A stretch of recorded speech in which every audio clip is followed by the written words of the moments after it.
తిరుమల అన్నమయ్య భవనంలో టీటీడీ పాలక మండలి సమావేశమైంది. టీటీడీ చైర్మన్ బిఆర్ నాయుడు అధ్యక్షతన ఈ సమావేశం జరిగింది. 66 అజెండా అంశాలపై చర్చించి తీర్మానాలు చేసింది బోర్డు.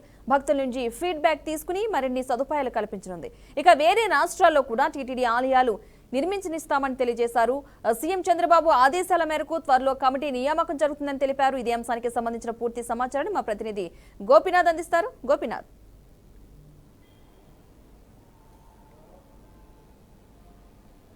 పద్మ మొత్తం మీద ఇవాళ ఉదయం నుంచి కూడా సుదీర్ఘంగా టీటీడీ పాలక మండలి సమావేశం జరిగింది. అయితే ఎన్డీఏ ప్రభుత్వం అధికారంలోకి వచ్చిన తర్వాత బీఆర్ నాయుడిని టీటీడీ చైర్మన్ గా నియమించడం జరిగింది. అయితే తొలి సమావేశంలోనే ఎన్నో రకాలైనటువంటి సంచలన నిర్ణయాలు తీసుకున్నటువంటి తిరుమల తిరుపతి దేవస్థానం ఇవాళ జరిగినటువంటి రెండవ పాలక మండలి సమావేశంలో కూడా చాలా కీలకమైన నిర్ణయాలు తీసుకోవడం జరిగింది. అయితే ఇందులో ప్రధానంగా స్వామివారికి సంబంధించి అంటే ఆర్టిఫిషియల్ ఇంటెలిజెన్స్ కి సంబంధించి ఆ టెక్నాలజీని ఉపయోగించుకొని అంటే ఎందుకంటే ఇప్పుడు ఆల్రెడీ తిరుమలకి ప్రతిరోజు కూడా 80 నుంచి 1,00,000 మంది భక్తులు స్వామివారిని దర్శనం చేసుకుంటున్నారు.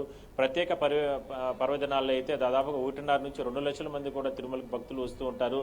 అయితే ఇంత పెద్ద ఎత్తున భక్తులు తిరుమలకు వస్తున్న తరంలో వాళ్ళకందరికీ కూడా తొందరగా స్వామివారి దర్శనం కల్పించాలన్న ఉద్దేశంతో టీటీడీ ఒక బృహత్తర కార్యక్రమానికి శ్రీకారం చుట్టింది. దాన్నే ఆర్టిఫిషియల్ ఇంటెలిజెన్స్ దానికి సంబంధించి ఆ టెక్నాలజీ ద్వారా పెద్ద ఎత్తున స్వామివారికి సంబంధించి 1-2 గంటల లోపలే శ్రీవారి దర్శనం కల్పించే విధంగా కూడా ప్రయత్నాలు అయితే ప్రారంభించడం జరిగింది. అయితే ఇదే విషయాన్ని ఇవాళ 2-3 గంటల పాటు కూడా ఆ టీటీడీ పాలక మండలి చైర్మన్ తో పాటు బోర్డు సభ్యులు అదేవిధంగానే ఈఓ అడిషనల్ ఈఓ వీళ్ళందరూ కూడా సుదీర్ఘంగా చర్చ జరిపారు.